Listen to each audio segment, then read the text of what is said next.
I've had this Dell Dimension 4600 for about 10 years now. Got it back in 2003. And I'm rather reluctant to throw it out because it's a very nice case and there are quite a few memories in this computer. Yeah, that was a pun. But so I'm replacing the motherboard, which you can see over there, with a not exactly very high-end, but reasonably high-end Gigabyte GA-G31M with an Intel Q9650. So not exactly marvelous, but it's quite an upgrade over the P4 that had been in here. And my intent is to put in a pretty good graphics card too, so that should be nice. Only really two problems so far. The first being the fan.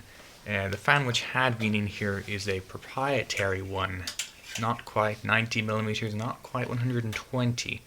So that's a bit of a tough one. I'm probably going to have to thread this one in through the grill on the case, but we shall see. The second problem being the graphics card, which really only has about an inch or so to breathe at the bottom. Hopefully it will survive, but the vent at the back, I don't know. I might change that later for a smaller one. This one's a GTX 580, I think. Still need to put the PSU in, but other than that, going quite well. So here is the original fan. My idea with the new fan wasn't going to work, so I abandoned that.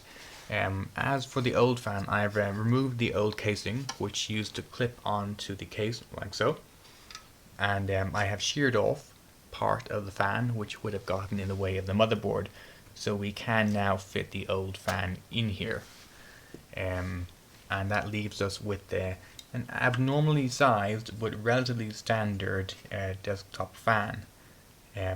We have screw holes in here, so I can attach this on the inside like the new fan. The connector is also proprietary, but I've forced in an adapter which will solve the problem. Another reason for the adapter being that the graphics card blocks all of the fan ports on this motherboard. Isn't that just perfect? Anyhow, let's continue. Old fan is done, screwed in place. Very neat, like that. All happy now. Incidentally, one thing I don't like, this case is not technically completely ATX compatible. Here is the cable for the audio on the front, over there in that little hole. Yeah, this is not standard ATX. I could probably replace this with a standard ATX audio connector, but that's an awful lot of work, and I don't tend to use the front audio very much anyhow. So let's press on for now. Done and running. Not particularly neat, but it's a small case.